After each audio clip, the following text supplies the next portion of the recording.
পবিত্র কালামে পাকের মধ্যে আল্লাহ তাআলা বলেন, বান্দা ইয়া আইয়ুহাল্লাযীনা আমানু যকুরুল্লাহ যিকরান কাসীরা।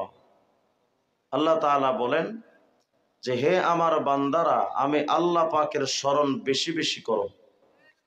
বলেন এই আয়াতের মধ্যে বেশি স্মরণ করার কথা আল্লাহ তাআলা হুকুম করেছেন কার স্মরণ?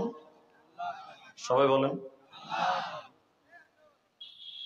অথচ আমাদের ব্যক্তিগত জীবনে আল্লাহর স্মরণ নাই। সারাদিন শুধু দুনিয়া দুনিয়া করে আমাদের জিন্দেগি বরবাদ হয়ে যাচ্ছে। আল্লাহকে স্মরণ করনেওয়ালার বড় অভাব। তো আল্লাহ তাআলার চাওয়া আমি আল্লাহর স্মরণ বেশি বেশি করো। অথচ আজকের মুসলমান সমাজ আল্লাহকে স্মরণ করার মতো সময় আমাদের হয় না। দুনিয়া দুনিয়া করে আমাদের জিন্দেগি বরবাদ হচ্ছে। আল্লাহ তাআলা বলেন, বান্দা ওয়াসাব্বিহুহু বুকরাতাও ওয়া আসীলা। সকাল সন্ধ্যা তাসবিহ পড়বেন কার? বলেন বলেন কার? অথচ আমাদের সকাল সন্ধ্যায় তাসবিহের আমল নাই। মুসলমান বৃদ্ধ হয়ে গেছে, ৬০-৭০ বছর বয়স, হাতে বিড়ি সিগারেট নিয়ে ঘুরতে মুরব্বীর লজ্জা লাগে না, কিন্তু তসবির দানা নিয়ে ঘুরতে বড়ই শরম পায়। আছে না নাই? আল্লাহকে স্মরণ করার মতো মেজাজ আমাদের নাই। সারাটা দিন রাত আমরা যে দুনিয়ার পেছনে শ্রম দেই, খুব ভালো করে শুনবেন, পুরা আলোচনাটা মনোযোগ দিয়ে শোনার চেষ্টা করবেন। অগ্রিম আপনাদেরকে বলে নিচ্ছি, আমি তাহেরি না যে আপনাদের সামনে নাচানাচি করতে আসছি। আমি হিরো আলমের মতো কৌতুক দিতে পারবো না, কিন্তু এতটুকু মনে করি মাহফিলের টোটাল এই সময়টা আপনাদের আমাদের কাছে একটা আমানত। গুরুত্ব সহকারে বোঝার চেষ্টা করবেন। আশা করি কিছু সবক নিয়ে যেতে পারবেন। কিন্তু এর জন্য আগে আমাদেরকে মনে করা উচিত যে আমরা কোনো মাহফিল নয়, কোরআন সুন্নাহর কোনো ক্লাসে বসেছি। ইনশাআল্লাহ যদি বুঝতে পারেন এটা যে আমি ক্লাসে বসছি, আমি একটা ছাত্র, কোরআন সুন্নাহর ছাত্র, তাহলে কিছু মুখস্থ করে বাসায় যাওয়া সম্ভব হবে। যখন কোনো প্রশ্ন হয় সাথে সাথে জবাব দিলে আশা করি আপনাদের অন্তরে গেঁথে যাবে আলোচনাটা। আল্লাহ তাআলা তৌফিক দান করেন। আল্লাহ তাআলা বলেন, বান্দা আমি আল্লাহর স্মরণ বেশি বেশি করো। অথচ সেই আল্লাহর স্মরণটা বাদ দিয়া দুনিয়া দুনিয়ার পেছনে আমরা দৌড়াচ্ছি। অথচ আল্লাহ পাক বলেন, বান্দা কোন দুনিয়ার পেছনে দৌড়াও? হে রাসূল আপনার উম্মাহকে জানায়া দেন, কুল মাতাউদ দুনিয়া কালিল। দুনিয়ার ভোগ্য সামগ্রী কিন্তু খুবই কম। আপনি যতই দুনিয়ার পেছনে দৌড়ান, এই দুনিয়াকে বেশি আপনি উপভোগ করতে পারবেন না বাজান। যখন খাওয়ার প্রচুর চাহিদা থাকলেও খেতে আপনি পারবেন না। যখন ছোট্ট ছিলেন খাওয়ার প্রচুর চাহিদা ছিল, খেতে পারেননি। কেন? পকেটে টাকা থাকতো না। আবার যখন একটু বড় হলেন, চাকরি করেন, উপার্জন করেন, খাওয়ারও চাহিদা আছে, পকেটে টাকাও আছে, খেতে পারবেন না। কেন? কাজের ব্যস্ততা, পেরেশানি, ডিপ্রেশন, ভাল লাগে না। আবার যখন বুড়ো হবেন তখনও খেতে পারবেন না। কেন? মুখে রুচি থাকে না, অসুস্থতা। তাহলে বোঝা গেল ফুল জীবনে আপনি উপার্জনই করে গেলেন, খাওয়ার সুযোগ আপনার হলো না। আল্লাহ পাক বলেন, বান্দা মাতাউদ দুনিয়া কালিল। দুনিয়ার ভোগ্য সামগ্রী তো খুবই কম, অথচ তার পেছনে আমরা দৌড়াচ্ছি।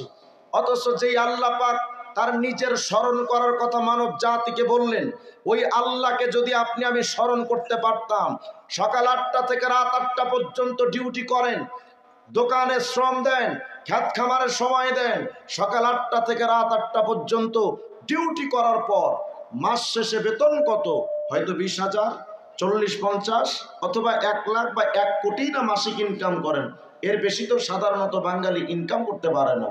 অথচ আল্লাহ পাক বলেন, বান্দা সকাল 8টা থেকে রাত 8টা পর্যন্ত ডিউটি করলাম, এই উপার্জন হলো।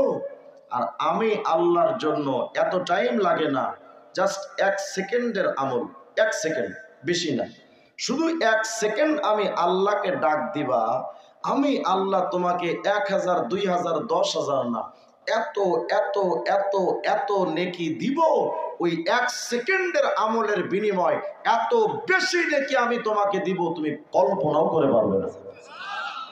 চলেন আল্লাহ কতটুক নেকি দিবেন এর একটা ছোট্ট নমুনা আপনাদেরকে শোনাই। এই নমুনাটা বোঝার জন্য আগে চলেন জমিন টু আসমানের বিশালতা সম্পর্কে একটু জানি, যে জমিন টু আসমান কত দূরে। আমি তো ভাবতেছি আসমান তো মনে হয় খুব কাছাকাছি, না, এত কাছে নয়। কত দূর? বিজ্ঞান বলে দেখো, আমরা মোল্লারা যদি বলি আসমান এত দূরে, আপনি তো বিশ্বাস করবেন না, কারণ এখন মোল্লাদের কথা বেশি বিশ্বাস করে না, বিজ্ঞানকে বিশ্বাস করে। আবার টাকলা মুরাদদের মতো তার ছেলেরা তো, মুরগি কবিররা তো আমগো কথা স্বীকারই করতে চায় না। ঠিক আছে, আমাদের কথা বিশ্বাস করার দরকার নাই। যে সায়েন্টিস্ট বা বিজ্ঞানের কথা আপনারা বিশ্বাস করেন, চলেন ওই বিজ্ঞানীদেরকে জিজ্ঞেস করি যে বিজ্ঞানী ভাই আসমান কত দূরে। এই তথ্যটা আমি আপনাদেরকে দিব শুধু একটা আমল বোঝানোর জন্য, খুব মনোযোগ দেন। জমিন টু আসমানটা কত দূর একটু হিসাব নেন। আমরা যেই জায়গাটায় বসে আছি, যে ভূখণ্ড, এর নাম বাংলাদেশ। 56,000 বর্গ মাইলের বাংলাদেশ, মাত্র 56,000 বর্গ মাইলের বাংলাদেশ। এপার থেকে ওপার বাংলাদেশ কত বিশাল এই ভূখণ্ড। এপার থেকে ওপারে যেতে সময় লাগবে মিনিমাম 1 দিন ফুল। আর বিজ্ঞান বলছে দেখো, এখান থেকে ঢাকার দূরত্ব যদি হয় 300 কিলোমিটার, কত দূর সেই ঢাকা? মাত্র 300 কিলোমিটার। বিজ্ঞান বলে দেখো, পৃথিবীর জমিন থেকে সূর্য যে কত দূর, সূর্য থেকে দুনিয়ার মাঝখানের যে ব্যবধান দূরত্ব 300-500 কিলোমিটার নয়, 1000 বা 1 লক্ষ কিলোমিটারও নয়। কত দূরে? বিজ্ঞান বলে দেখো, পৃথিবীর জমিন থেকে সূর্যের দূরত্ব অন্তত 15,14,00,000 কিলোমিটার। সুবহানাল্লাহ, আসতে বললেন? ভাবতে পারেন 300 কিলোমিটার দূরের ঢাকার দূরত্ব যদি এত হয়, 15,14,00,000 কিলোমিটার দূরের সূর্য সে কত দূর। অথচ 300 কিলোমিটার নওগাঁ থেকে ঢাকা যেতে টাইম লাগে মাত্র 5 থেকে 6 ঘন্টা। মাত্র দূরত্ব 300 কিলো, এই 300 কিলোমিটারই যেতে টাইম লাগে 5-6 ঘন্টা। আর সূর্যটা 15,14,00,000 কিলোমিটার দূর। তবু ওই সূর্যের আলো পৃথিবীতে যে সকালবেলা আসে, টাইম লাগে মাত্র 8 মিনিট 20 সেকেন্ড। আসতে গো সুবহানাল্লাহ। ভাবেন 300 কিলোমিটার দূরের ঢাকার দূরত্ব, অ্যানাবাস অথবা হানিফ বাস এত দ্রুত বেগে চলে, তাও টাইম লাগে 5 থেকে 6 ঘন্টা, মাত্র 300 কিলোমিটার। আর আলো এত দ্রুত বেগে চলে যে সূর্যের আলো পৃথিবীতে আসতে 15,14,00,000 কিলোমিটার পাড়ি দিয়ে পৃথিবীতে আসতে টাইম লাগে মাত্র 8 মিনিট 20 সেকেন্ড। তাহলে ভাবেন আলো কত দ্রুত বেগে চলে। বিজ্ঞান বলে আলো প্রতি সেকেন্ডে 3 লক্ষ কিলোমিটার দূরে যেতে পারে, প্রতি সেকেন্ডে। এমন দ্রুতগামী আলো। বিজ্ঞান বলে যে দেখো, সূর্য যে এত দূর, আশ্চর্য হওয়ার কিছু নেই। আমাদের পৃথিবীর সবচেয়ে নিকটতম নক্ষত্র প্রক্সিমা সেন্টোরাই বা আলফা সেন্টোরাই, কত দূর সেটা? 15,14,00,000 কিলোমিটার দূরের সূর্যের আলো পৃথিবীতে আসতে টাইম লাগে 8 মিনিট 20 সেকেন্ড। এমন দ্রুতগামী আলো, যেই আলো 8 মিনিট 20 সেকেন্ডে 15,14,00,000 কিলোমিটার পাড়ি দিতে পারে, ওই দ্রুতগামী আলো যদি 1 ঘন্টা দৌড়ায় কত দূর যাবে? 1 মাস দৌড়াইলে কত দূর যাবে? বিজ্ঞান বলে যে দেখো, প্রক্সিমা সেন্টোরাই বা আলফা সেন্টোরাই নামক ওই তারকা এত দূরে, তার আলো যদি পৃথিবীতে পৌঁছতে চায় আলোর গতিতেও, যেই আলো এত দ্রুত বেগে চলে, ওই আলোর গতিতেও প্রক্সিমার আলো পৃথিবীতে আসতে টাইম লাগবে অন্তত 4 বছর 3 মাস। কত দূর প্রক্সিমা? মোটামুটি আপনার আমার শ্বশুরবাড়ির কাছাকাছি তো নাকি? আওয়াজ দিয়া কোন আল্লাহু আকবার। শুধু তাই নয়, কালপুরুষ নিহারিকার আলো পৃথিবীতে আসতে টাইম লাগে 1500 বছর।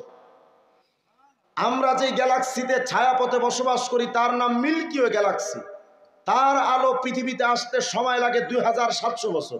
সায়েন্সের ছাত্ররা ভালো করে বুঝবেন। শুধু তাই নয়, মেসি 87 এর কেন্দ্রে অবস্থিত এক গহ্বরের নাম কৃষ্ণ বিবর বা ব্ল্যাক হোল। কত দূর ব্ল্যাক হোল? বলে যেই আলো 8 মিনিট 20 সেকেন্ডে সূর্য থেকে 15 কোটি 14 লক্ষ কিলোমিটার পাড়ি দিয়ে দুনিয়াতে আসতে পারে, এমন দ্রুতগামী আলো যদি ব্ল্যাক হোল থেকে পৃথিবীতে পৌঁছাতে চায়, সময় লাগবে অন্তত 27,000 বছর। কত দূর ব্ল্যাক হোল? আশ্চর্য হওয়ার কিছু নেই, আমি কিন্তু এখনো প্রথম আসমান পাই নাই, শুধু আসমান কত দূরে এটার হিসাব দিচ্ছি। শুধু তাই নয়, আকাশে কোটি কোটি গ্যালাক্সি আছে, ছায়াপথ। এর মধ্যে একটা গ্যালাক্সি বা ছায়াপথের নাম অ্যান্ড্রোমিডা। কত দূর? বলে অ্যান্ড্রোমিডার আলো যদি পৃথিবীতে আসতে চায় আলোর গতিতে, সময় লাগবে অন্তত 25 লক্ষ বছর। এখন আমি প্রথম আসমান পাই নাই। বিজ্ঞানকে জিজ্ঞান আর কত দূরে? দেখো, কিছুদিন আগে আমেরিকান সংস্থা নাসার বিজ্ঞানীরা নতুন একটা তথ্য দিলেন যে পৃথিবীর সবচেয়ে দূরে অবস্থিত এক নক্ষত্রের সন্ধান তারা পেয়েছেন। কি নাম? বলে তার পোশাকি নাম ইকারাস। এই তারকাটা কত দূরে? বলে যেই আলো এত দ্রুত বেগে চলে, ওই দ্রুতগামী আলো যদি ইকারাস নামক তারকা থেকে পৃথিবীতে যদি আসতে চায়, সময় লাগবে অন্তত 900 কোটি বছর। বিজ্ঞান তালাশ করতে করতে চাঁদ গেল, মঙ্গল গেল, সূর্য গেল, ইকারাস গেল, মহাশূন্য চলে গেছে, এত দূর থেকে দূরান্তর বিজ্ঞান চলে গেছে। আজ পর্যন্ত বিজ্ঞান আসমান যে কোথায়, আসমান খুঁজে পায় না। কল্পনা করেন আসমান তাহলে কত দূর? এত দূরত্বের হিসাব দিলাম, এই রকম হিসাব দিতে গেলে সময়ের পর সময় চলে যাবে। যাদের প্রয়োজন হয় গুগলে সার্চ দিয়েও দেখতে পারেন। এবার চলেন দেখি আকাশটা কত বড়। খুব মনোযোগ দেন, কত বড় আকাশ। আমরা যে বাংলাদেশে বসবাস করি, মাত্র 56,000 বর্গ মাইলের আয়তনের বাংলাদেশ, যেটা পৃথিবীর মানচিত্রে দেখাই যায় না, এতটা ছোট্ট এক বাংলাদেশ। 56,000 বর্গ মাইলের বাংলাদেশটা যদি এত বিরাট হয়, বিজ্ঞান বলে, ভূমণ্ডলবিদরা বলেছেন, পুরা পৃথিবীটা 56,000 বা 56 লক্ষ কিলোমিটার নয়, পুরা পৃথিবীর আয়তনটা হলো 20 কোটি বর্গ মাইল। 56,000 বর্গ মাইলের বাংলাদেশ যদি এত বড় হয়, 20 কোটি বর্গ মাইলের পৃথিবী কত বড়? বিজ্ঞান বলে আশ্চর্য হওয়ার কিছু নাই। যে মাথার উপরে সূর্যটা দেখো, টাকার একটা ছোট্ট কয়েনের মতো। এই ছোট্ট সূর্য কিন্তু এত ছোট নয়। কত বড়? পৃথিবীর চাইতে 13 লক্ষ গুণ বড়। কল্পনা করা যায়? পৃথিবীর চাইতে 13 লক্ষ গুণ বড় যেই সূর্য, ওই সূর্যের চাইতে 500 কোটি গুণ বেশি বড় ইউআই স্কুটি নামক এক তারকা। অথচ ওই তারকা আমরা চোখেই দেখি না। আকাশে ক্ষুদ্র একটা জায়গায় অবস্থান করা ওই ইউআই স্কুটি নামক তারকাটা যদি এত বিরাট হয়, আকাশ একটা ছোট্ট জায়গায় অবস্থান করে, তো ভাবেন পুরো আকাশটা কত বড়। সুবহানাল্লাহ বলবেন না? ভাবতেছেন দেওয়ানবাগি পীর সাহেবের পেটের মতো তো নাকি? আওয়াজ দিয়ে চিৎকার দিয়ে বলেন আল্লাহু আকবার। ব্যাস, তথ্য দেওয়া শেষ। এই তথ্যগুলো কেন দিলাম এবার শুনুন। শুধু আগে ভাবেন, জমিন থেকে আসমান এত দূর, আর বিরাট এই আকাশটা এত বড়। যে আকাশ আর জমিনের এই দৈর্ঘ্য আর প্রস্থ মেলানোর পর আসমান আর জমিনের মাঝখানের যে খালি জায়গা কত বিরাট হতে পারে। এই তথ্য কেন দিলাম এবার শুনুন। আল জামে সগীর লিসসুয়ুতি 4619 নম্বর হাদিসে পয়গম্বর বলেন, ওয়াল্লাহু আকবার তামলাউ মা বাইনাস সামাই ওয়াল আরদ। নবী আমার বলেন, উম্মতের দল শোনো, জমিন থেকে আসমানটা যত দূর আর মাঝখানে যত বিরাট খালি জায়গা, আল্লাহর নবী বলেন, আমার কোন উম্মত যদি তার জবানটা দিয়া শুধু 1 সেকেন্ড সময় নিয়া শুধু একটা বার আল্লাহু আকবারের জিকির যদি কয়, নবী আমার বলেন, একবার শুধু আল্লাহু আকবার বলবা, জমিন আসমানের মাঝের টোটাল এই খালি জায়গাটা নেকি দ্বারা ভরে যায়। আর আস্তে বলেন আল্লাহু আকবার, মুহাব্বত করে বলেন আল্লাহু আকবার। মনোযোগ যদি থাকে তো মুমিন জবাব দেন তো শুনি। জমিন আসমানের মাঝের টোটালি খালি জায়গাটা নেকি দ্বারা ভরে যাবে। কি বললে? বলেন বলেন, কি বললে?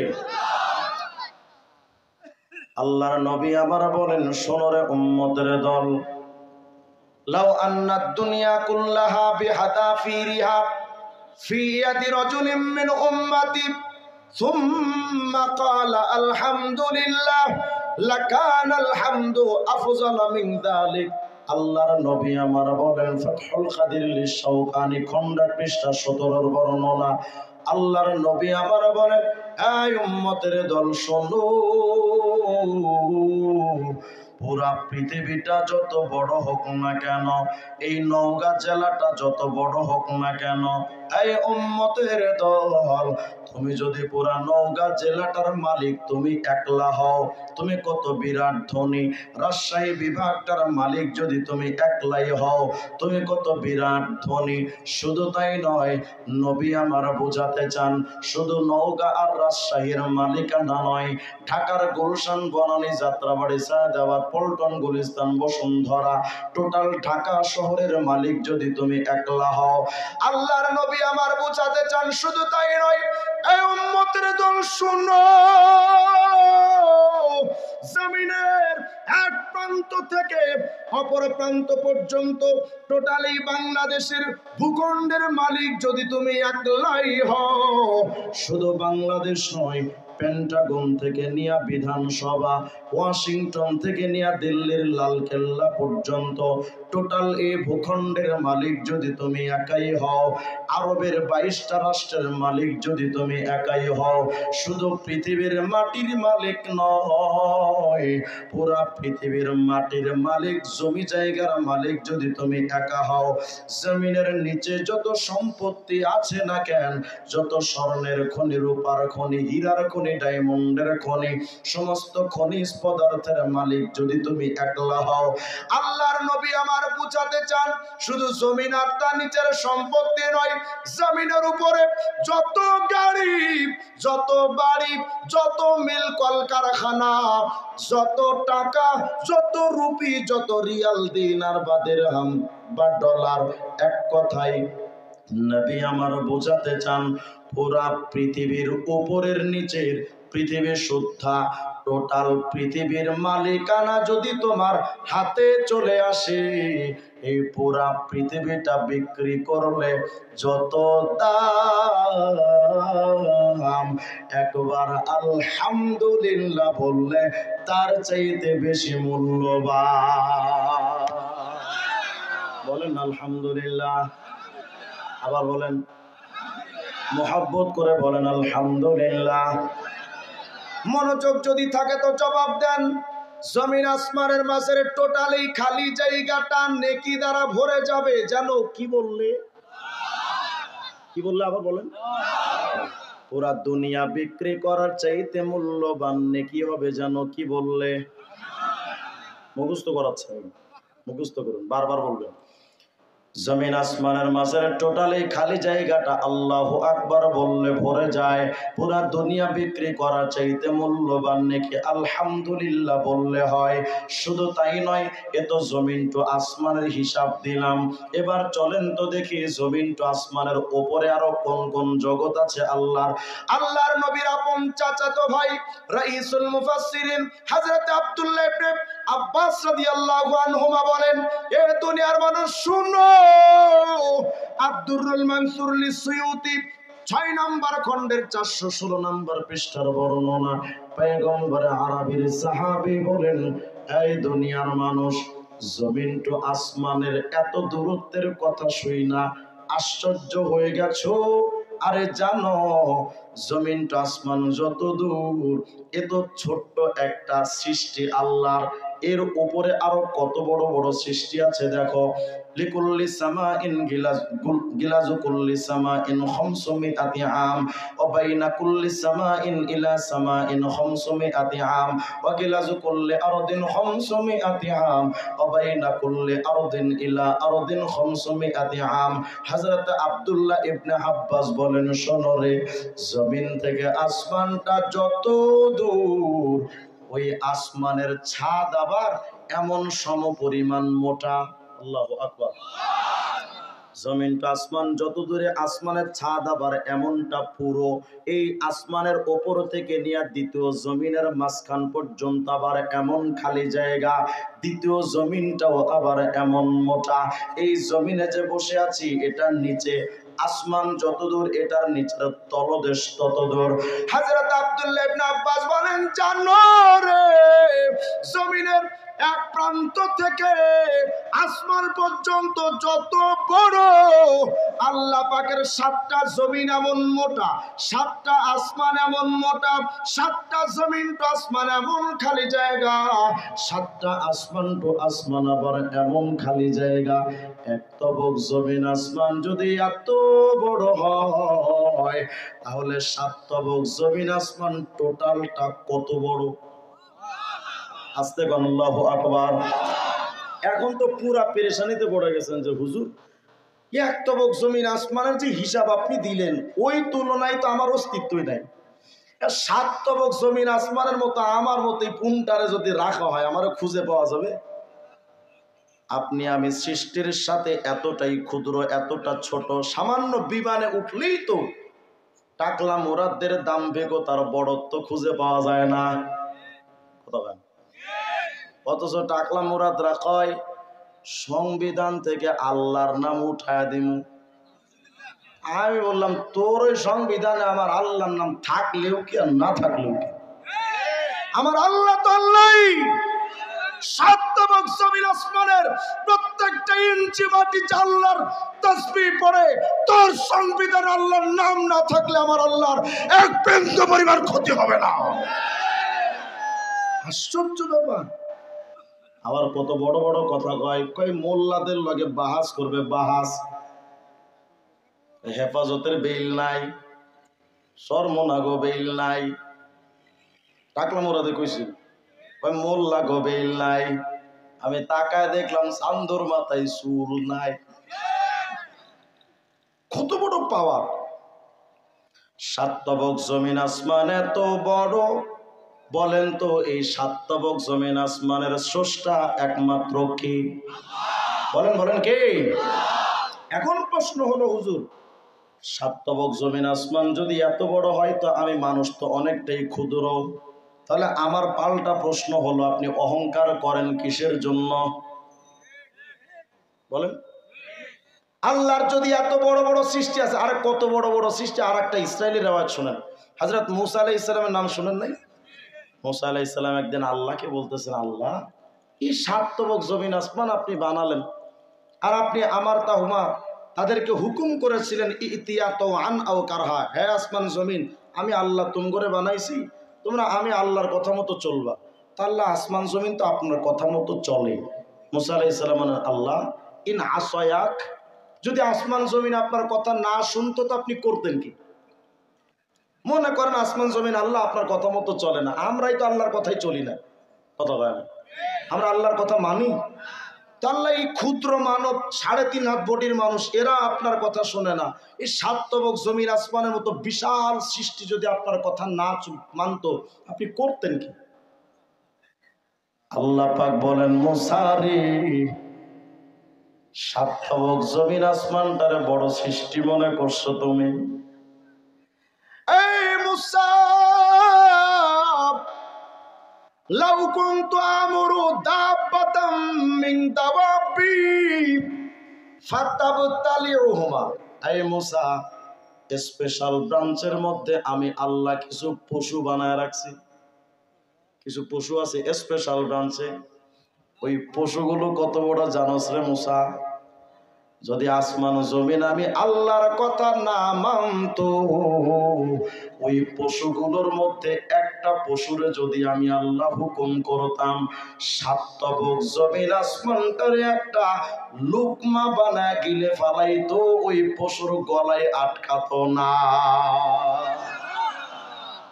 ভাবেন তো, ওই পশুটার মুখ কত বড়, যার মুখ এত বড় তার বডি কত বড়। এত বিশাল বডিটা মুসা পয়গম্বর কোন আল্লাহ এটা কি কোন আপনি, এত বড় যদি বডি হয় ফাইনা দাব্বা, আল্লাহ পশুগুলো আপনি রাখেন কই? সুবহানাল্লাহ। আল্লাহ পাক বলেন মুসারি ফি মারজিম মিম মুরুজি, আমি আল্লাহর অনেকগুলো ময়দান আছে, তো এই ময়দানের একটা ময়দানে কোন রকম ঢুকায় রাখছি, থাকেন। সুবহানাল্লাহ কয় না? তাহলে ভাবেন এত বিরাট বিরাট ময়দান যে আল্লাহ বানালেন, সে আল্লাহ কত মহান। আল্লাহু আকবার। সাতবক জমিন আসমান এত বড়, ওই তুলনায় আপনি আমি তো নিতান্তই ক্ষুদ্র, তাহলে অহংকার চলে? অহংকার চাদর কার? এই চাদর নিয়ে টানাটানি করা যাবে? অথচ আপনার আমার আশপাশে দেখবেন ছোটি নেতা, পাতি নেতা, টুন্ডা নেতা, ওরে বাপ রে বাপ, কত হয়। কোন রকম এমপির চামচাও যদি হয়, আরে এমপি বাদ দেন মিয়া, কোন রকম একটা পুলিশের এসআই এর সাথে যদি সম্পর্ক থাকে, তাইলে তার গরমে আর এলাকায় টেকা যাবে, আছে না নাই? এই চামচাগুলোর দৈনন্দিন 13 বার করে জুতা দিয়ে পিটাবেন। কয়বার? 13 বার। কয়েকদিন দিবেন, দেখবেন এমনি তোর মাতবাড়ি যেয়ে বলবেন। দাম্ভিকতা দেখাও, অহংকার দেখায়া দেখবেন আবার অনেক আছে বিরোধী দলরে এলাকায় ঘুমাইতেও দেয় না। কথা হয়। এটা শুধু এই সরকারের আমলে না, আমাদের বাংলাদেশের 50-52 বছরের ইতিহাসে আমরা এটাই দেখলাম, যখন যে সরকার ক্ষমতায় আসেন বিরোধী দলকে উপায় নাই, কথা হয় না, মিথ্যা মামলা ঠুকে দেয়, রাত্রে বাসায় ঘুমাতে পারে না। আমার স্পষ্ট কথা বলো, যেই রাজনীতি মানুষের সুখের জন্য, যেই রাজনীতি মানুষের নিরাপত্তার জন্য, ওই রাজনীতির কবলে পড়ে যদি আমার দেশের জনতা যদি রাত্রে বিবিবাল বাচ্চা নিয়ে ঘুমাতে না পারে, তার সম্পত্তি যদি নিরাপদ না থাকে, এমন রাজনীতির কবলে আগুন ধরায় দাও। ওই রাজনীতি দিয়া করবো কি আমি, যদি আমি নিজেই নিরাপত্তায় থাকতে না পারি? আমার নামে মামলা দিছে, কি মামলা জানেন? ককটেল বিস্ফোরণ। তাও কোন জায়গায় মারছি জানেন? বাইতুল মোকাররমের সামনে। আমার উস্তাদে মহতারা মাওলানা মামুনুল হক সাহেব, আমার যখন কারাগারে নিছে 2.5 বছর আগে, তো রিমান্ডে নিয়ে আমি দেখতেছি কাগজে লিখতেছে মাওলানা মামুনুল হক নির্দেশ দিচ্ছে ককটেল মারার বাইতুল মোকাররমের সামনে। জুনায়েদ আল হাবিব সাহেব বুড়া মানুষ, চিনেন না? উনি নাকি মামুন সাহেবের আদেশ শুই নাই, নাকি উনি ককটেল মারতেছে। আর আইয়ুবী সাহেবের হাত একটা ভাঙা, উনি লাঠি নিয়ে মানুষের মাথায় এভাবে বাড়ি দেয়। আর ওই জায়গায় রিজওয়ান রফিকেও তাদের সাহায্য করতেছিল। আমি কাগজটা পড়তেছি আর ভাবতেছি, যিনি এই কাগজটা লিখছে উনি যে গাঞ্জা খাইছে, হয়তো গাঞ্জার মেয়াদ ছিল। মেয়াদ থাকে এত ঠাড়া বড়া মিথ্যা কথা লেখা যায়? সামান্য ক্ষমতার দাপট দিয়া অন্য মানুষের উপর নির্যাতন চালাও, আল্লাহর কসম। দুর্বলরা কখনো দুর্বল হয় না। বলেন দুর্বলরা, বলেন দুর্বলরা। পাওয়ারওয়ালাদেরকে যদি আপনি থাপ্পড় মারেন, সেও আপনার থাপ্পড় যদি ফিরায় দেয়, মামলা শেষ। কথা হয়। কিন্তু দুর্বলের উপরে মারলেন, দুর্বল তো পাল্টা থাপ্পড় আপনাকে দিল না, কিন্তু তারা হাত দুইটা তো মালিকের দরবারে উঠাইছে। আমরা যারা কারাগারে ছিলাম 50 জন আলেম একসাথে ছিলাম, মামুনুল হক সাহেব, আইয়ুবী সাহেব, তারপর সাখাওয়াত সাহেব, আমির হামজা সাহেব, সব একসাথে। আমরা দুপুর বেলার আগে সবাই একত্রিত হয়ে বসে আল্লাহর কাছে একটা দোয়া করতাম।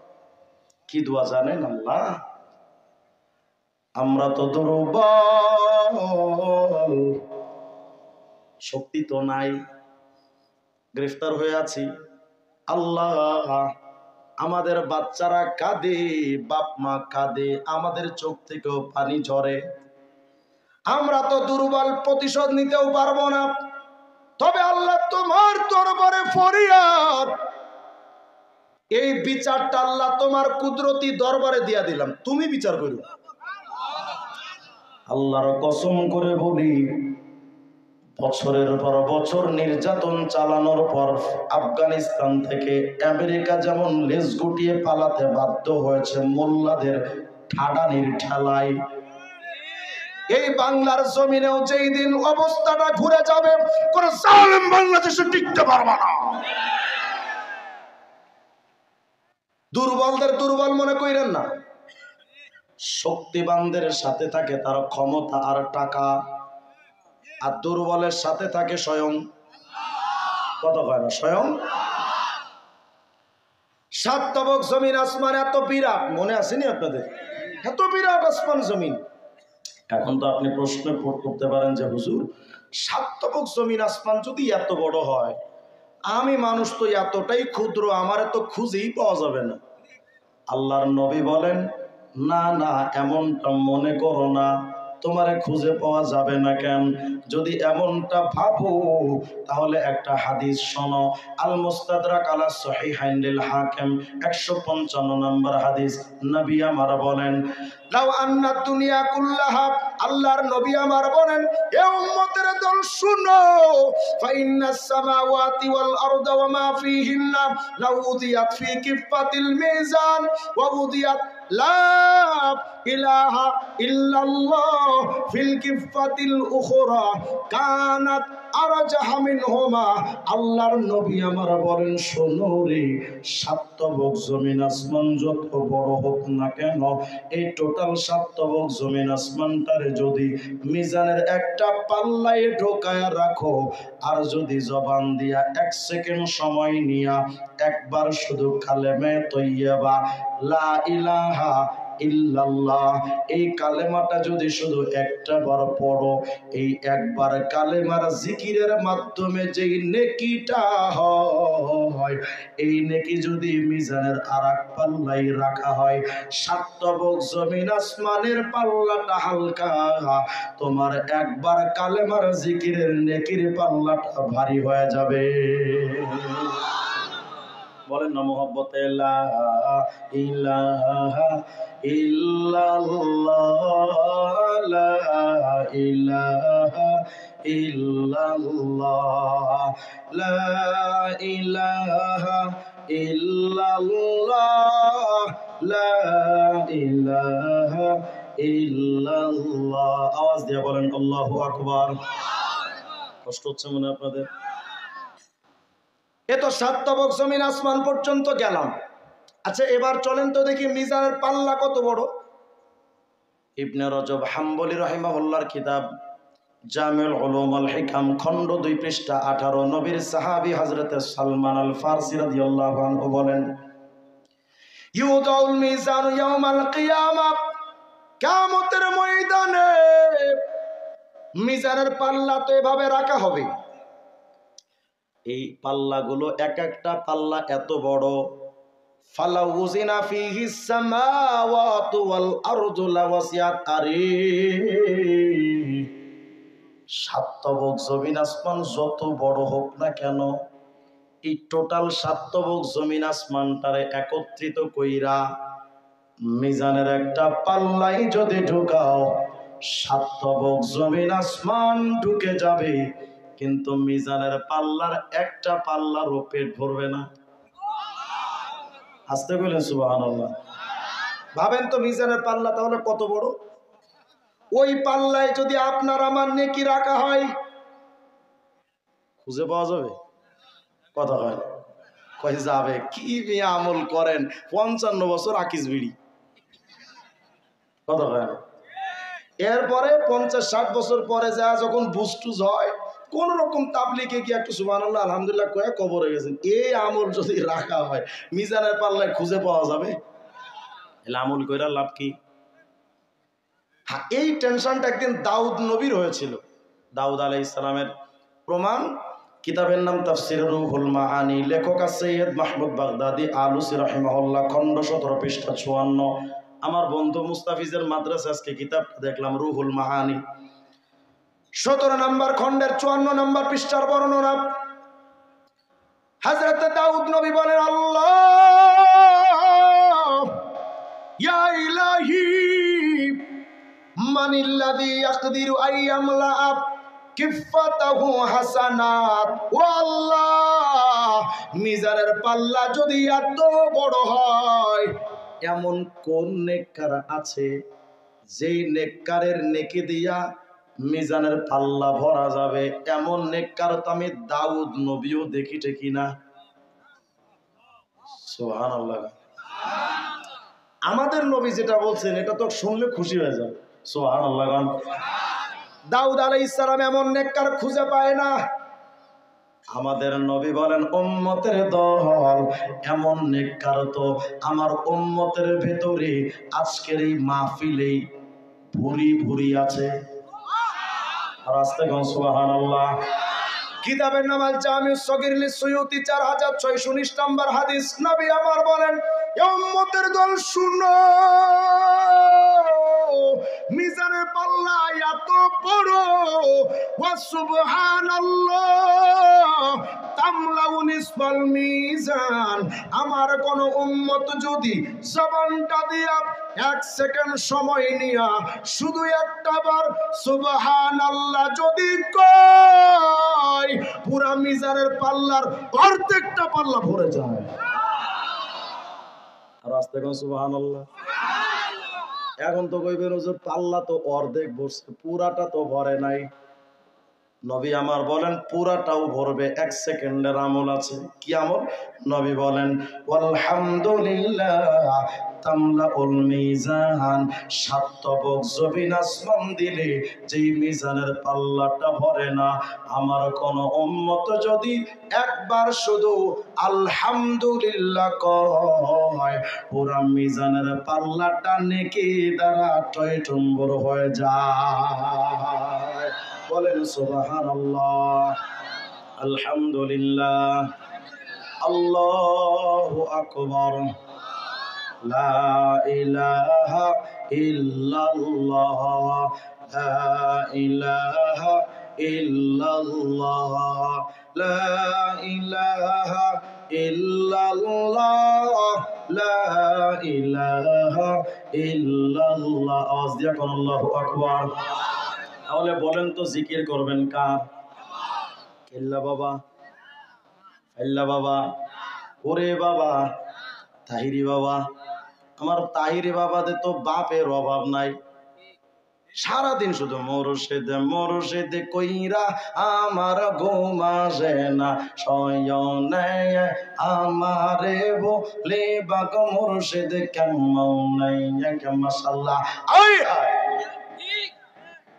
এগুলা আচ্ছা বলেন, এগুলো যদি আপনি সারা দিন রাত 24 ঘন্টা জপেন, কোনো নেকি আছে? বলেন নেকি আছে কোনো? তো একবার বলবেন সুবহানাল্লাহ, আলহামদুলিল্লাহ, তো মিজানের পাল্লা ভরা নেকি। আল্লাহু আকবার। তাহলে বলেন জিকির করবেন কার? হায় আফসোস, মুসলমানদের মধ্যে এখন অনেকে এমন আছে ভুল করেও হোঁচট খেয়েও পশ্চিম দিকে সিজদায় পড়ে না, কিন্তু বাপের মাজারে গিয়া সিজদা দেয়। আপনাদের দিকে তো নাই এগুলো, এদিকেও আছে। লা হাওলা ওয়ালা কুওয়াতা ইল্লা বিল্লাহ। আমি তো মনে করছিলাম অন্তত আপনাদের দিকটা ভালো আছে। চট্টগ্রাম, সিলেট, মানিকগঞ্জ ঘরে ঘরে মাজার। মানিকগঞ্জ এক মাহফিলে গেছে, আমার একটা হুজুর আমগো এলাকায় 52টা বাবা আছে। আমি মনে মনে ভাবলাম হয়তো ইয়াবা বাবা। হুজুর ইয়াবা বাবা না, বললাম কি কই 52 বাবা মানে পীর বাবা। আমি বললাম পীর যদি হয়তো 1.5 হয় কেমন? হুজুর একটা বাবা আছে ঠ্যাং ঠুং নাই তো, এটারে কাইটা অর্ধেক বানানো হয়েছে। কত বাবা, খাজা বাবা, আটটুসি, সুরেশ্বর, চন্দ্রপাড়া, দেওয়ানবাগি, কুতুববাগি, রাজারবাগি, ছোট ভান্ডারি, বড় ভান্ডারি, মেজ ভান্ডারি, পানিশা, বালিশা, কেতলিশা, বালুশা, কালুশা, কিল্লাশা, ফেল্লাশা, চিল্লাশা, চরম বিবি, গরমশা, ফকিরশা, মিসকিনশা, গরিবশা, টংটংশা, ঢংঢংশা, হেউশা, কুত্তাশা, ঘোড়াশা, লেঞ্জাশা, বদনাশা। মাঝে একটা মাজার এসে চট্টগ্রামে হজরত কুত্তাশা। কুত্তা। আমি মাঝে বিবাড়িয়া গেছি মাহফিলে বাঞ্ছারামপুর, রাস্তার পাশে লেখা হযরত বিলাই শাহ। চিন্তা করা যায়, হায় আফসোস। মুসলমান তো সেজদা দিবে আল্লাহর কুদরতি কদমে, মুসলমান তো জিকিরের তাসবিহ পড়বে আল্লাহ, সব বাদ দিয়ে এখন পীরের দিকে দৌড়াচ্ছে। ভাবতেছেন আমি পীর বিরোধী? না না, আমিও পীরের মুরিদ, আমিও পীরের মুরিদ। আমার পীর ছিলেন কায়েদে মিল্লাত আল্লামা জুনায়েদ বাবুনগরী রাহিমাহুল্লাহ। আমার বর্তমান পীর হলেন আমার উস্তাদ মুস্তাফিজ। আমরা একসাথেই লেখাপড়া করেছি। মুস্তাফিজের মাদ্রাসাও গত বছর আমাদের পীর সাহেব হুজুর আসছিলেন। আমার পীর সাহেবের নাম মুফতি আব্দুল ওয়াহিদ কাসিমি দামাত বারাকাত। আমি পীর বিরোধী নই, কিন্তু পীরের রূপ ধারণ করে যদি কেউ বাপের পায়ে যদি সেজদা নেই, পীরের রূপ ধারণ করে যদি কোনো বাপ কয় আমি সন্তান দিতে পারি, পীরের রূপ ধারণ করে যদি কেউ বলে মারেফত হলেই চলে শরীয়ত লাগে না, এমন পীরকে জুতা দিয়ে পিটানো দরকার।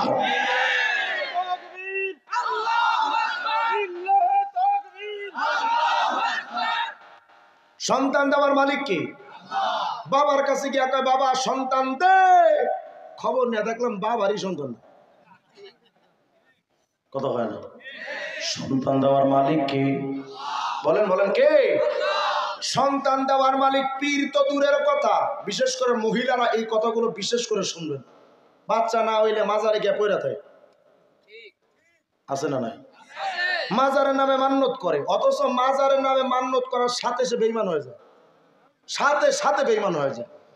বাপের কাছে সন্তান চাওয়ার সাথেই মানুষের ঈমান চলে যায়, কারণ সন্তান দেওয়ার মালিক কে? বলেন বলেন কে? আমি তো বলি সন্তান দেওয়ার মালিক পীর তো দূরের কথা, সন্তান দেওয়ার মালিক কোন নবীও না। নবীরা যদি সন্তান দিতে পারতেন, ইব্রাহিম আলাইহিস সালামের ৮৬ বছর বয়স, সন্তান নাই। কোরআন শরীফে ঘটনা আল্লাহ নিজে বর্ণনা করছেন। ইব্রাহিম আলাইহিস সালাম অবশেষে আল্লাহকে বলেন রব্বি হাবলি মিনাস সালিহিন, আল্লাহ আমি ইব্রাহিমের একটা সন্তান দেন। ইব্রাহিম আলাইহিস সালাম নিজের সন্তান নিজে দিতে পেরেছিলেন? কথা হয় না। অবশেষে সন্তান চাইলেন কার কাছে? সন্তান তাকে দিলেন কে? হযরতে জাকারিয়া আলাইহিস সালামের সন্তান নাই, চুল দাড়ি পেকে গেছে। আল্লাহকে বলেন আল্লাহ আমাকে একটা সন্তান দেন। তো জাকারিয়া আলাইহিস সালাম নিজের সন্তান নবী হয়ে নিজে দিতে পারলেন না, সন্তান দিলেন কে? আল্লাহ পাক যদি চান সন্তান দিতে কোনো পুরুষ লাগে না, মহিলার এমনিই বাচ্চা হয়, হয় না? হয় না? প্রমাণ হযরতে ঈসা নবীর মা মারিয়াম। কথা হয় না? আল্লাহ যদি চান সন্তান দিতে বাপও লাগে না, মাও লাগে না, প্রমাণ আদম আর হাওয়া। কথা হয়। আর আল্লাহ পাক যদি সন্তান দিতে না চান, হারবাল খাইলেও শিল্পপতিরও বাচ্চা হবে না। কথা হয় না? আবার আল্লাহ চাইলে ফকিরেরও 10টা সন্তান নিয়ে ঘরে ঘর বাড়িও থাকে না। কি খেলা খেলাইলা দয়াল রে দয়াল, খেলা চমৎকার, না পাকে মা নুসবা নাইয়া মিলাইছো বাজার রে। কি খেলা খেলাইলা দয়াল রে তুমি, কাউরে দিলা 10টা সন্তান, থাকার জায়গা নাই। আবার কাউরে দিলা কোটি টাকা, একটা সন্তান নাই। নির্দোষী রে রাখো দয়াল ভবের জেলখানায়, আবার অপরাধ করিয়া কেহ ঘুরে সর্বদায়। নদীর কল ভাঙ ও কল গড়ো, একে তোমার খেলা, সকাল বেলার ধনী ফকির কর সন্ধ্যা বেলা রে। কি খেলা খেলাইলা দয়াল রে। বলেন সবকিছু করার মালিক কে? তাহলে সন্তান দেওয়ার মালিক কে? কোন নবী? নবীরা যেখানে সন্তান দিতে পারে না, তোর পীর কেমনে পারে? বুঝা গেল ওটা পীর না ওটা লুচ্চা? আমি ওই পীরগো নাম দিয়েছি, এটা বাস্তবে পীর না, এটা জাতীয় পাড়া। পাড়া ছিলেন না আপনারা? ওই পাঠার কামজা, ওই পীরের কামটা। আপনাদের এলাকায় যদি কোনোদিন এমন পীর আসে, একেবারে জুতা দিয়ে পিঠের চামড়া তুলে ফেলবে।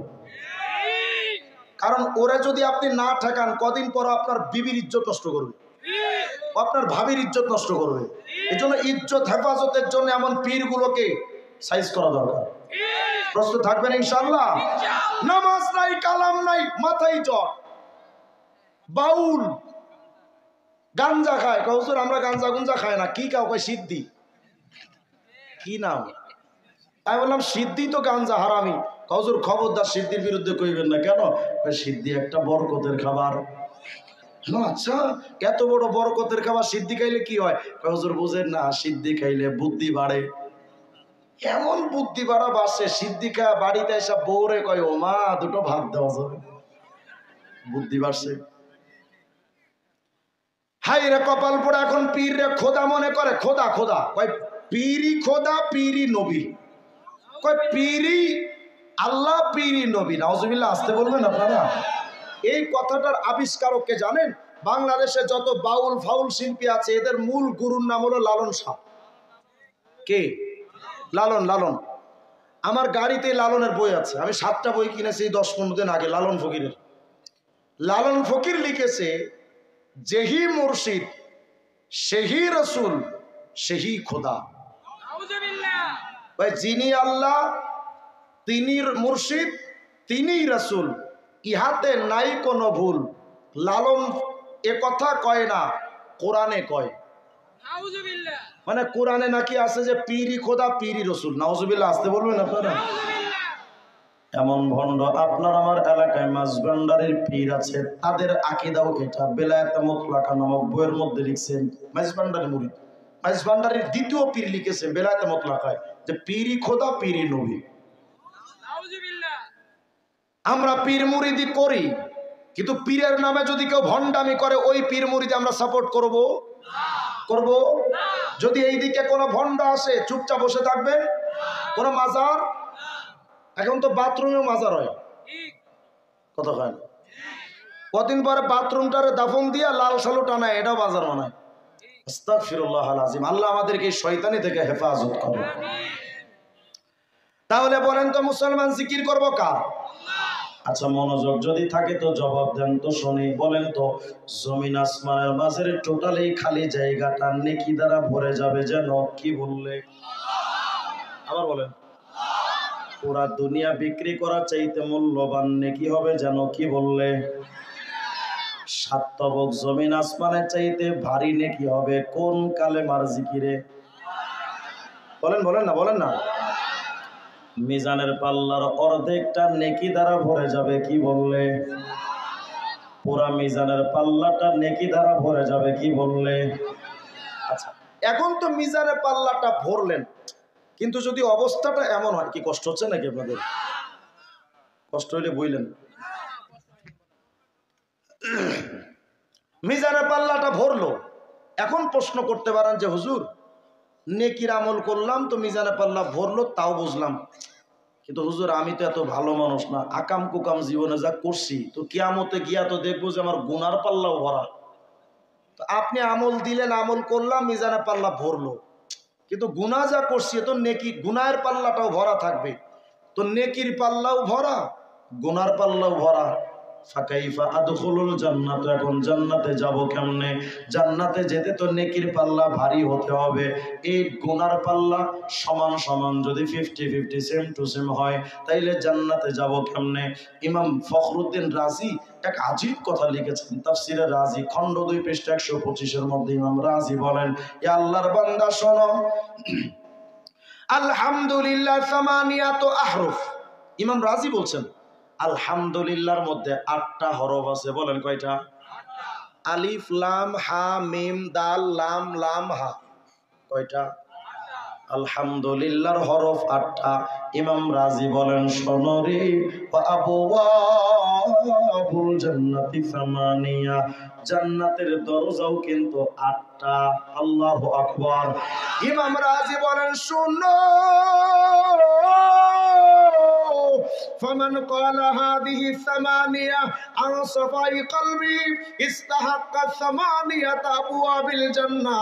يا আল্লাহর বান্দা শুনো, পরিষ্কার একটা অন্তর নিয়া ওই 8 হরফের আলহামদুলিল্লাহ একটা বার যদি কেউ কও, জান্নাতের 8টা দরওয়াজা টাস টাস করে খুলে যায়। বলেন আলহামদুলিল্লাহ। এখন আর একটা প্রশ্ন, হুজুর তাও বুঝলাম, মিজানে পাল্লাও ভরে দিলেন, সমান সমান হইলে তার সলিউশনও বলে দিলেন, কিন্তু হুজুর আর একটা পেরেশানি, আমি জীবনে যা নেকির আমল করছি তার চাইতে হুজুর নিশ্চিত আমি গুনাহ করছি বেশি। তাহলে কিয়ামতে তো আমার গুনার পাল্লা হবে ভারী আর নেকির পাল্লা হবে হালকা, তাহলে এখন আমি জান্নাতে যাবো কেমন? এটার ব্যাপারেও চমৎকার একটা হাদিস আসছে, সুবহানাল্লাহ। তাখরিজ সহিহ ইবনে হিব্বানের মধ্যে আল্লামা শুয়াইদ আল আরনাউত রাহিমাহুল্লাহ একটা হাদিস নকল করেছেন, 225 নম্বর হাদিস। আল্লাহর নবী আমার বলেন, ইন্নাল্লাহা সাইয়ুখাল্লিসু রাজুলাম মিন উম্মতি আলা রুউসিল খালাইক ইয়াউমাল কিয়ামাহ। এই উম্মতের দল শুনো, কিয়ামতে তো মনে করেন এটা হাসরের ময়দান, কিয়ামতে আল্লাহ এই হাসরের ময়দানের একজনকে বলবেন, এই তুমি দাঁড়াও। বান্দা দাঁড়াবে, ফায়ানশুরু আলাইহি তিসাতাও ওয়া তিসঈনা সিজিল্লাহ। ওই বান্দার সামনে 99টা গুনার খাতা পেশ করা হবে। কয়টা? এক একটা খাতা, কুল্লু সিজিল্লিন মিথলু মাদ্দিল বাসার। এক একটা, কি সমস্যা নাকি উঠতেছে? উঠেন কি? আমার একটা মেজাজ সমস্যা হলো যে একটা লোক যদি উঠে তাইলে আমার মাথায় কাম করে না, ঘোরাঘুরি করেন। আপনাদের উত্তরবঙ্গের একটা সমস্যা আছে। আজকে আমি আমার বন্ধু, আমার বাংলাদেশে আমার জীবনে যদি সবচেয়ে কাছের বন্ধু কেউ থাকে তো একজনই আছে, সে হলো আমার মুস্তাফিজ, আপনাদের এলাকারই সন্তান। একসাথে লেখাপড়া করেছি, একসাথে কত আড্ডা দিয়েছে। আপনাদের এই মুস্তাফিজের বাড়িতে এসে কতদিন যে আমি থেকেছি। আমি ওরা আজকে বলতেছিলাম যে দেখ, তোদের এই দিকের মানুষের ওয়াজ করে এদিকে শান্তি পায় না। আমি একে বললাম শান্তি পায় না, কারণ হলো তোদের এই দিকের মানুষগুলো ওয়াজ শোনে ঝাঁকানাকা ওয়াজ। ঝাঁকানাকা ওয়াজ বুঝেন না? মানে যত তাহালিং করতে পারবে বক্তা তত তিনি ভালো বক্তা। কথা হয় না? মানে একটা ওয়াজ ধরবে ছায়াছবির একটা ঘটনা এক পাশে, বক্তা আর এক পাশে গিয়া শেষ করবে ছায়াছবি দিয়া, তাইলে ওই বক্তা ভাইরাল। আর যত আলতু ফালতু সিটিংবাজি, টাউটবাজি, মিথ্যা ধোকাবাজি, প্রতারণা শব্দ বলতে পারবে ওরা ভালো বক্তা। তো যে কারণে আমি এদিকে তেমন মাহফিলও রাখি না। এই মাহফিলটা রাখতেও আমার যে কতবার রিকোয়েস্ট করছে, আমি বলছি দোস্ত ওদিকে গিয়ে আমি বয়ান করে শান্তি পাই না। মানে এরা যেটা চায়, আমি তো কৌতুক করতে আসি না। আমি কি হিরো আলম মিয়া আমি স্টেজে বসে কৌতুক করবো? এখানে আপনাদের এই উত্তরবঙ্গের মানুষের মেজাজ পরিবর্তন দরকার। আমরা আলতু ফালতু বয়ান শুনবো না, আমলি বয়ান, কোরআন সুন্নাহর বয়ান, এগুলো শুনতে অভ্যস্ত হবে। পারবে না ইনশাআল্লাহ? আজকে যে সময়টা আপনারা এখানে আছেন, আপনাদের এই সময়টা কাজে লাগছে না লাগে না? এখানে যদি আমি বলতেছি না আমি অনেক বড় বক্তা, আলিয়াজুবিল্লাহ, এই অহংকার যদি ভেতরে থাকে আল্লাহ আমাকে ক্ষমা করেন, আমি ওটা বলতেছি না, আমি বোঝাতে চাচ্ছি এখানে একজন গায়রে আলেম, জীবনে মাদ্রাসায় পড়ে নাই। আপনাদের উত্তরবঙ্গে বেশ কয়েকজন বক্তা আছে, নাম করা বক্তা, এক একটা একেবারে মূর্খতার ভাণ্ড। মানে মূর্খতা কত প্রকার হতে পারে সব তাদের মধ্যে আছে, অথচ এরা আপনাদের দিকে ফেমাস বক্তা। ফলাফল কি হয়? সারা জিন্দেগি বয়ান শুনলেন কিন্তু আপনার বয়ান দিয়ে কোন আমল শিখলেন না। এই জন্য এই মেজাজ থেকে বের হন। আমাদের বাংলাদেশে আরিফ বিন হাবিব এক বক্তা আছে, সুবহানাল্লাহ, কি পরিমাণ কোরআন আর হাদিস বলে, তাদের বয়ান শুনবেন। হাফিজুর রহমান সিদ্দিক ভাই কান্নার মাধ্যমে মানুষকে যে পরিমাণ মানুষকে দ্বীনের পথে ডাকেন, যাদের বয়ান দিয়ে আপনার ইসলাহ হবে, দিল পরিবর্তন হবে, আমল শিখবেন, তাদের আলোচনা বেশি শোনা দরকার। আর এইদিকে যদি এই ধরনের কোনো বক্তা আসে, একটু পরে আকিস বিড়ির নেশা উঠলে দূর। কথা বলেন, এগুলো করা যাবে না। ভাইরালের পেছনে ছুটবেন না, সবসময় কোরআন সুন্নাহর পেছনে ছুটবেন। পারবেন তো ইনশাআল্লাহ? যদি ভুল বলে থাকি মাফ করে দিন। ভালো করে শুনেন, আল্লাহ পাকের নবী বলেন কিয়ামতের ময়দানে সমস্ত মানুষের সামনে আল্লাহ এক উম্মতে মুহাম্মাদীকে দাঁড় করাবেন। দাঁড়াও, তার সামনে গুনার খাতা পেশ করা হবে, 99টা গুনাহের খাতা। এক একটা খাতা এত বড়, চোখের দৃষ্টি যত দূর যায় এত বিরাট লম্বা লম্বা গুনার খাতা।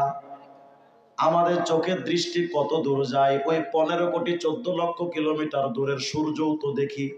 তাহলে বোঝা গেল এত দূরেও আমাদের দৃষ্টি যায়। ওই বান্দার এক একটা খাতা এত বিশাল লম্বা লম্বা খাতা হবে। ভাবেন তো কত গুনাহ করছে। হুজুর ওই লোকটা তো নিশ্চয় আমি হব না, কারণ এত গুনাহ তো আমি করি নাই। মুরব্বী, একবার যদি পর নারীর দিকে একবার তাকান, একটা কবিরা গুনাহ 7000 বছর জাহান্নাম। আপনার জীবনের প্রাপ্তবয়স্ক হওয়ার পর থেকে 60-70 বছর আপনি কতটা নারীর দিকে তাকিয়েছেন হিসাব করেন। ভাবেন যে এত গুনাহ করেন নাই।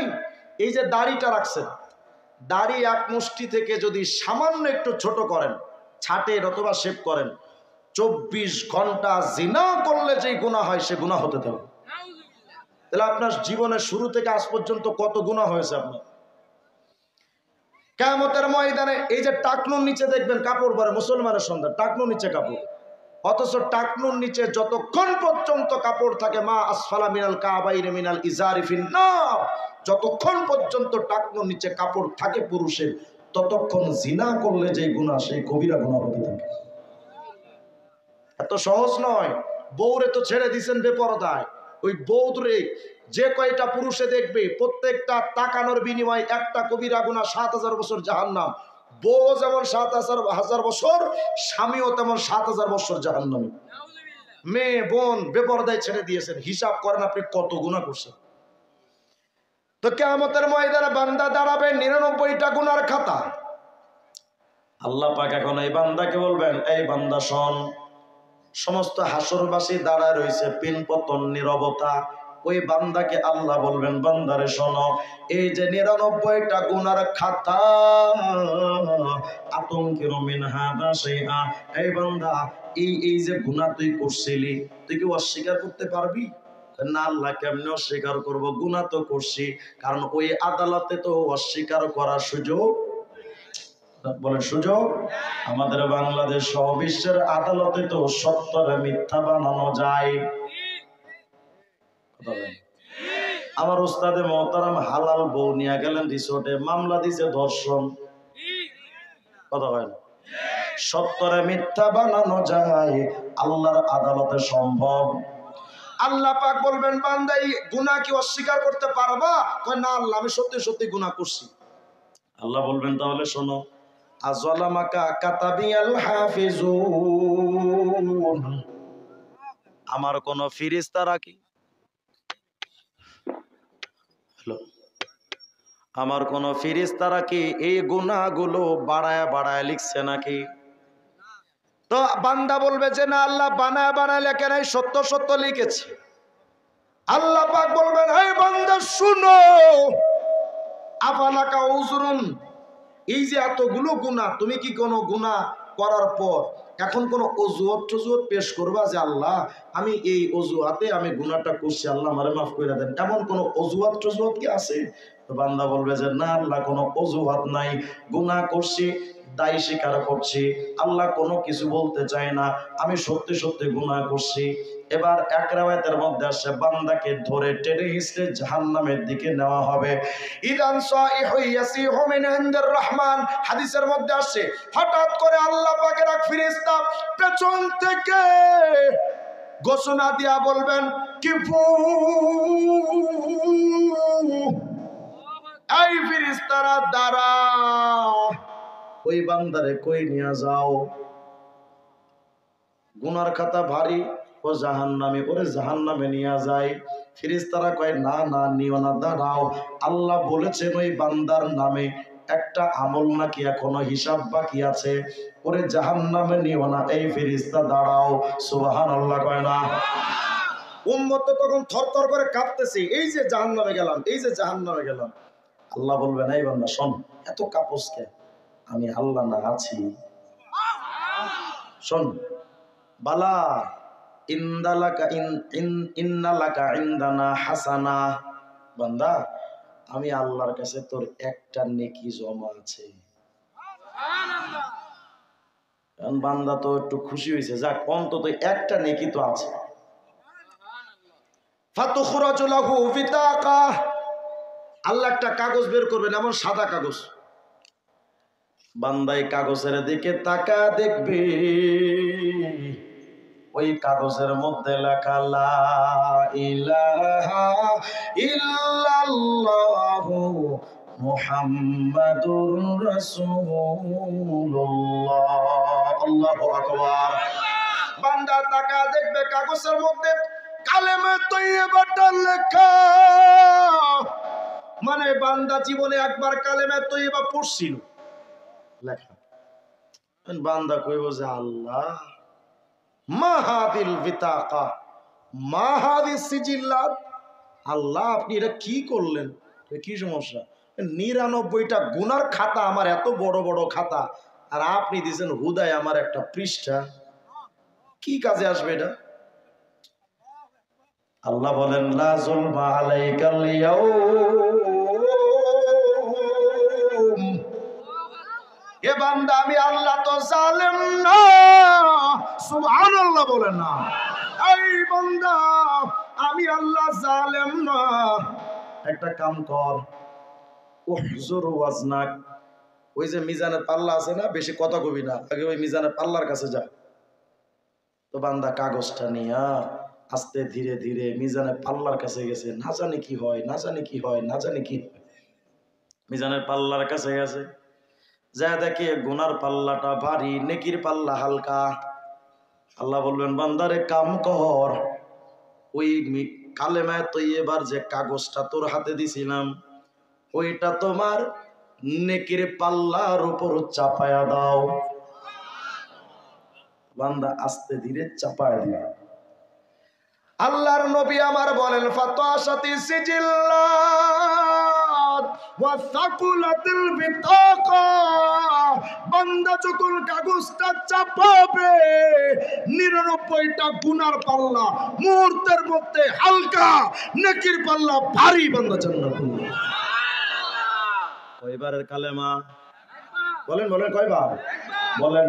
লা ইলাহা ইল্লাল্লাহ, লা ইলাহা ইল্লাল্লাহ। একবারের কালেমায় যদি এত বড় ফজিলত হয়, তসবির দানাটা হাতে নিয়া সকালে 100 বার কালেমার জিকির, সন্ধ্যার পরে একবার কালেমার জিকির, সুবহানাল্লাহ একবার বললে যদি এত ফায়দা হয়, প্রতিদিন সকাল সন্ধ্যা 100 বার যদি সুবহানাল্লাহ পড়া যেত, 100 বার আল্লাহু আকবার সকাল সন্ধ্যা 200 বার যদি পড়া যেত, 200 বার যদি আল্লাহু আকবার পড়া যেত, একবার সুবহানাল্লাহ আলহামদুলিল্লাহ আল্লাহু আকবার লা ইলাহা ইল্লাল্লাহ একবার পড়লে যদি এত বড় ফজিলত হয়, প্রতিদিন যদি শত শত বার পড়া যেত, কত না আখিরাতে ধনী হইতাম আপনি আমি। কিন্তু আমরা এখন দুনিয়ায় ধনী হওয়ার চেষ্টা করি, আখিরাতের ধনী হতে চায় না। কথা হয় না? আজকে থেকে আমল করা যাবে তো ইনশাআল্লাহ? সবাই পারবো ইনশাআল্লাহ? আল্লাহ তাআলা আমাদের সকলকে তৌফিক দান করেন।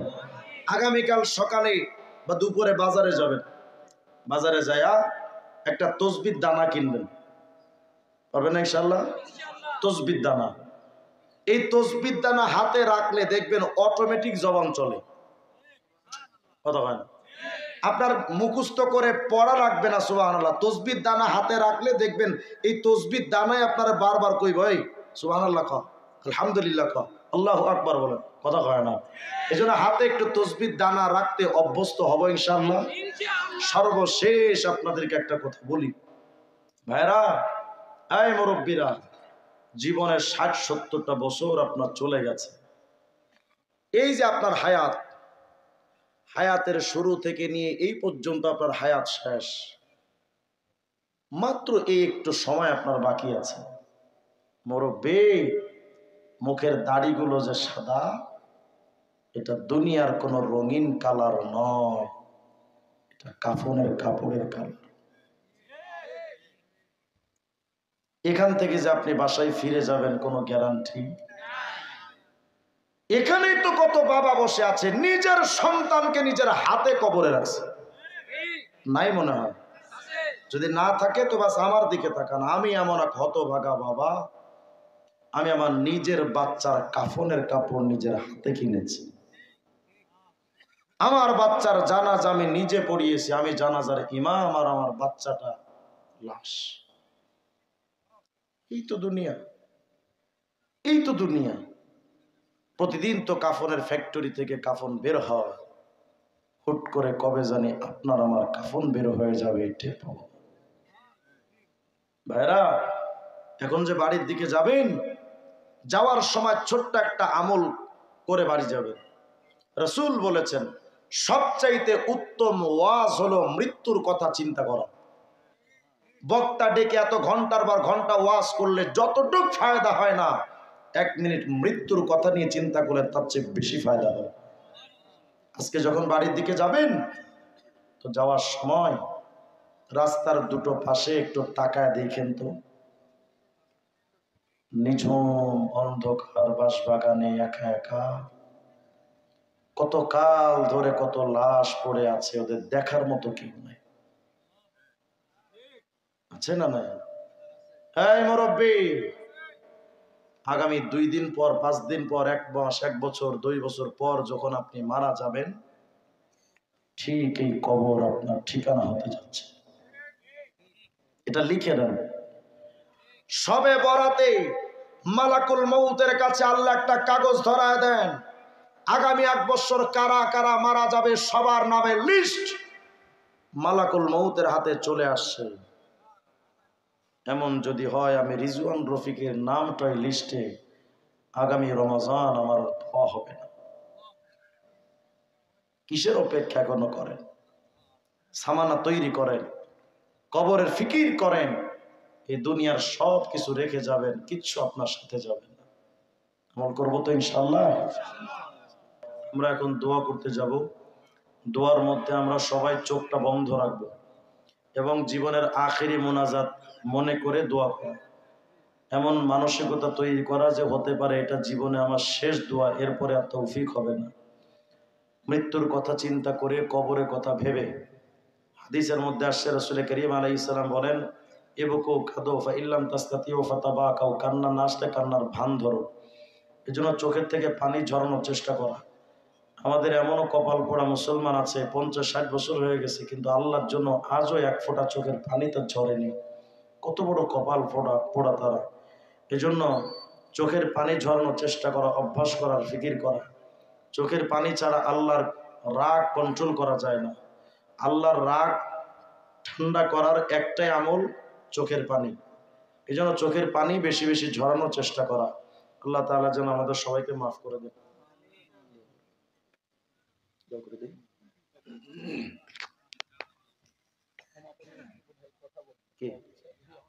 সৌদি সাহেব কই? আসেন আসেন।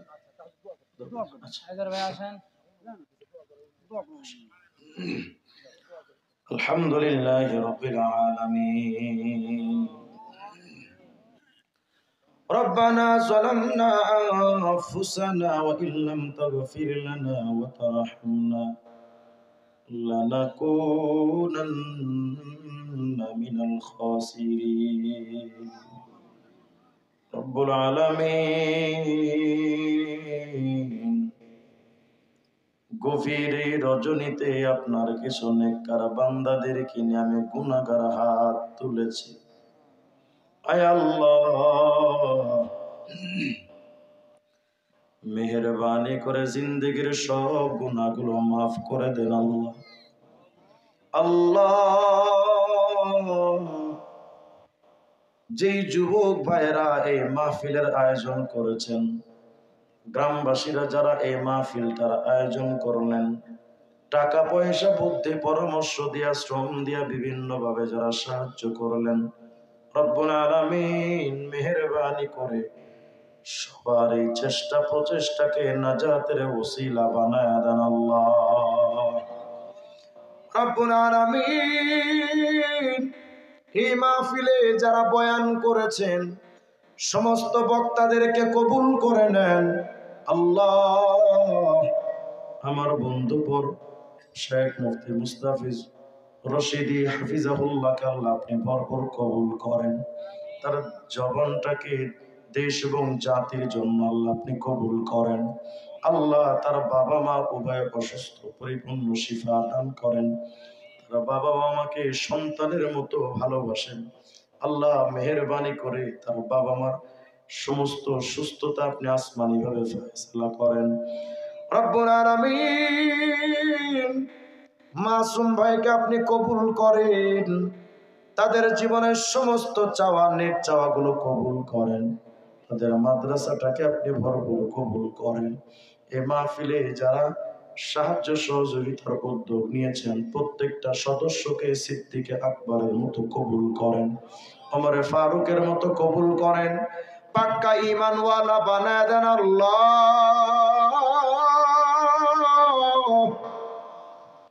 তারা বড় আশা নিয়ে আমাকে দাওয়াত করেছিলেন আল্লাহ, আমিও সাধ্য মতো আপনার বান্দাদেরকে কিছু আমল দিতে চেষ্টা করেছি।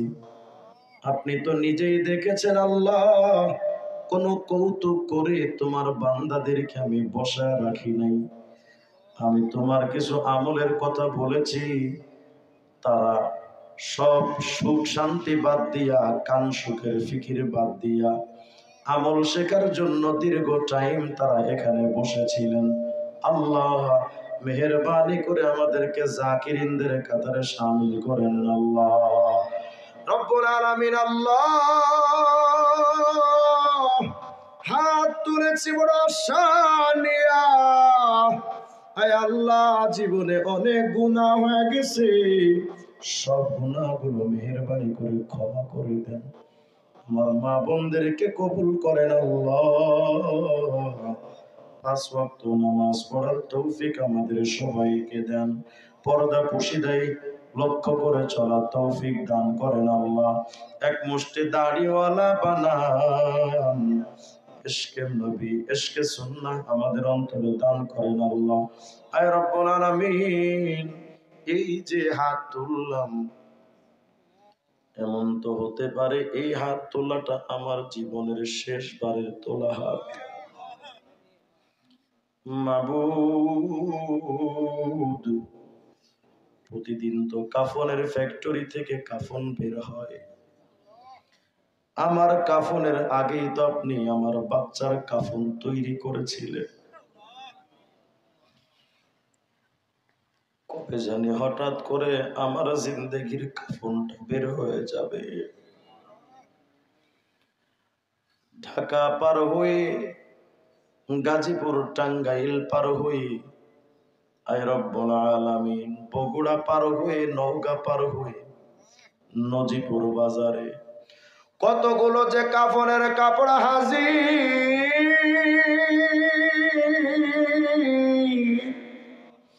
এমন তো হতে পারে ওই কাফনের মধ্যে আমার কাফন আইসা গেল।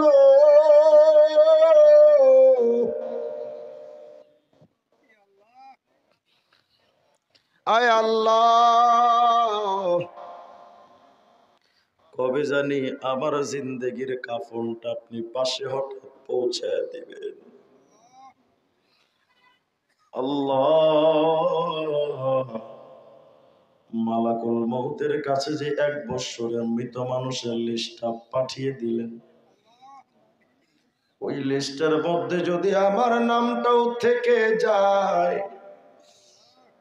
ওই নামটা কি শুরুর দিকে না শেষের দিকে জানা নাই। কবে জানি আমার মরণ, আজ হোক বা কাল হোক মৃত্যু তো দিবেন জানি, মৃত্যু তো একদিন আসবে জানি। মৃত্যু আসার দিন তো আমি আমার বাচ্চাকেও বলতে পারবো না যে বাবা চলে যাচ্ছি, দোয়া কইরো আর দেখা হবে না।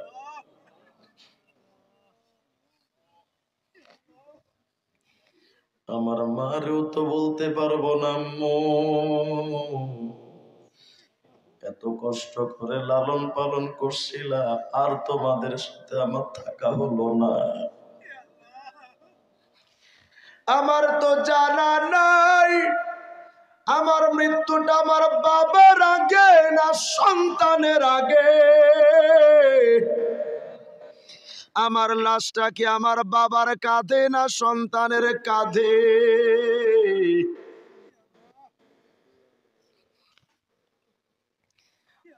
তো আল্লাহ আপনি মৃত্যু তো দিবেন জানি, কিন্তু বড় ভয় হয় আগামীকাল দুপুরে যদি আমার মরণ হয়, কালকে সন্ধ্যার আগে তো আমার দাফন হয়ে যাবে।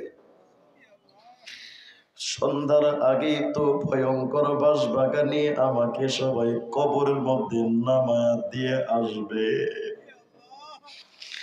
আয় আল্লাহ, একলা কবরে কেমনে রব?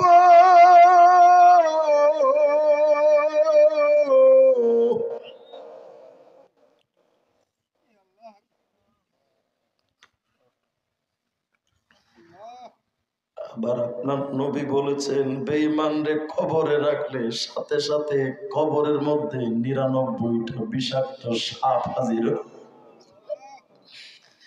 এক একটা সাপের আবার ৭টা করে মাথা। লোহার হাতুড়ি নিয়ে অন্ধ বধির ফিরিস্তারা হাজির।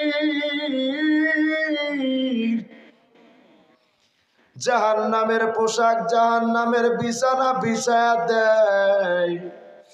আল্লাহ আপনার কুদরতি কদমে ভিক্ষা চাই, মরণ তো দিবেন জানি রে আল্লাহ, কিন্তু মরণ যেদিন দিবে বেঈমান জাহান্নামী বানায়া গুনাহগার বানায়া কবরে নিও না আল্লাহ।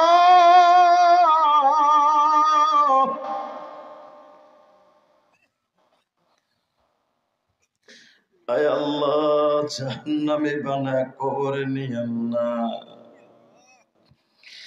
আমাদেরকে আপনার ওলি বানায়া কবরে নিয়েন, শাহাদাতের পিয়ালা দিয়ে এমন একটা শাহাদাত দিও আপনার দ্বীনের কাজ করতে সময় বেঈমান আমার দিকে তীর বা গুলি ছুড়বে, আর আমার শরীর থেকে রক্ত টকবক করে বের হবে, আর ওই সময় আপনাকে বলে যাব, আল্লাহ এই জীবন দিছিলে তুমি, আর তোমার রাস্তায় এই যে আমার রক্তর জীবনটা দিয়া গেলাম। এমন একটা শাহাদাত দিও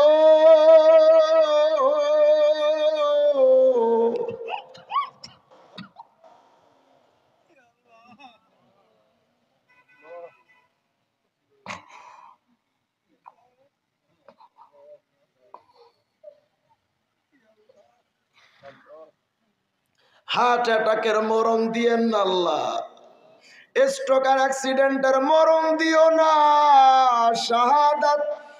শাহাদাতের পিয়ালা দিও। মসজিদে নববীর পাশে জান্নাতুল বাকিতে মাদফুন হওয়ার তৌফিক দিও।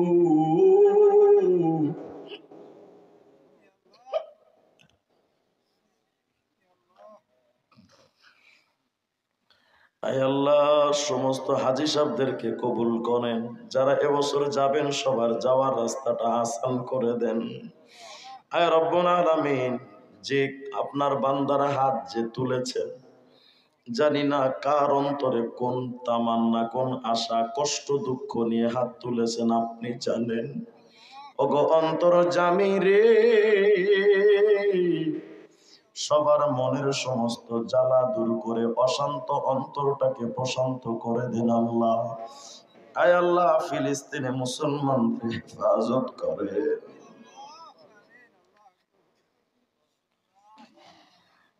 কারাবন্দী ওলামায়ে কেরামকে দ্রুত আমাদের মাঝে ফিরাইয়া দেয়। আয় আল্লাহ, যার অন্তরে যত নেক তামান্না আছে কবুল করেন।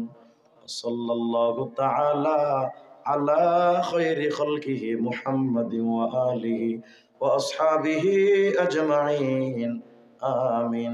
برحمتك يا أرحم الراحمين.